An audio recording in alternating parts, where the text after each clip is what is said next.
पुलाजवळ झालेल्या एका निर्घृण हत्येने संपूर्ण परिसर हादरून गेला आहे.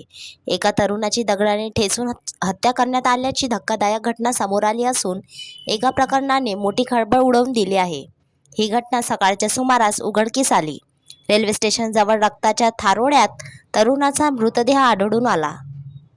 घटनेची माहिती मिळताच पोलीस तातडीने घटनास्थळी दाखल झाले आणि पंचनामा करून तपासाला सुरुवात केली.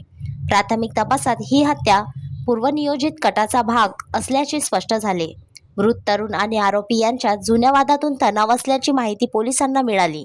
विशेष म्हणजे या गंभीर प्रकरणाचा अवघ्या 2 तासात उलगडा करण्यात पोलिसांना यश आले आहे.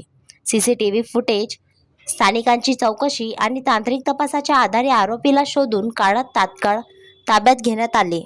पोलीस चौकशीत आरोपीने गुन्ह्याची कबुली दिल्याची माहिती असून खून करण्यामागचे नेमके कारण आता स्पष्ट होत आहे. या घटनेनंतर परिसरात भीतीचे वातावरण निर्माण झाले असून पोलीस बंदोबस्त वाढवण्यात आला आहे. पोलिसांच्या जलद आणि प्रभावी कारवाईमुळे मोठा गुन्हा वेळीच उघडकीस आला असल्याचे बोलले जात आहे. या प्रकरणाचा पुढील तपास सुरू असून न्यायालयीन प्रक्रिया लवकरच राबवली जाणार आहे. विदर्भ वादळ न्यूज, अमरावती.